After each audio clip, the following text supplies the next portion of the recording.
Today is the 9-month mark for the Barack Obama presidency. He has spent the last 4 months primarily making the case for health care reform. And according to the latest ABC Washington Post poll, fewer than half those polled agree with him. Gary Langer, director of ABC News' polling unit, joins me now to break it all down. Good morning, Gary. Good morning, Meg. So let's start with health care. How did those polled think President Obama is doing with health care reform? On the bottom line, overall, the president's kind of holding a line at an even split on health care reform. When we ask people if they approve or disapprove of how he's handling it, it's 48-48 right down the middle.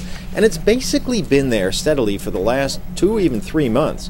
After he lost some ground earlier in the summer, it stabilized at that even division. But, under the surface, there are some better numbers for the president in terms of attitudes on some of the essential elements of reform, individual mandate and public option as well. Okay, well, let's talk about the public option. When it comes to that, how do Americans feel about that? Well, this is an interesting one. It's one of the most contentious elements of the debate, yet we find that 57% of Americans support the concept of a public option, of a government-sponsored insurance alternative to private insurance.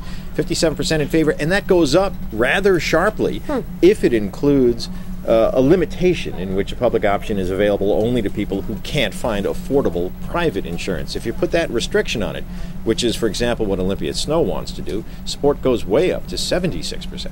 Okay, another big issue facing this administration, and something we talk about daily, is the economy. How did the president poll here? Not great. He's got 50% approval for handling the economy. It's the first time in our polling that he's slipped under a majority, although just by a bare point. But this is the biggest challenge to his presidency. With 9.8% unemployment, it's really hard for a president to remain popular. So this president overall, for example, his job approval is at 57%. That's worse than average for a president at 9 months. But it's almost exactly the same as it was for the last president to take office in the teeth of a recession, Ronald Reagan, in 1983. And when did Ronald Reagan's approval rating start to climb then? Yeah, so Ronald Reagan went from 73% approval at the start of his term down to 48% in his first year, at the end of his first year, and then kind of languished there for the next year until the economy ultimately turned around. Then we had a pretty fast recovery, and his numbers came up quite smartly.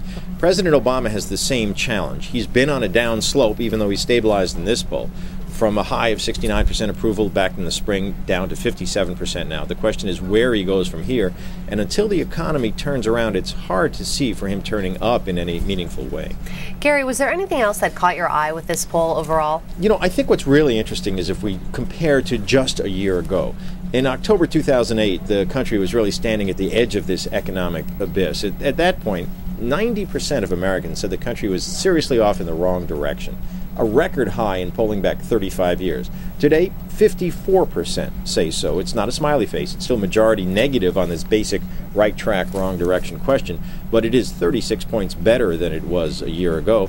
If we look at the president's approval rating, a year ago, George W. Bush had a 23% approval rating, not only his career low, but a point from the lowest for any president in 70 years of polling.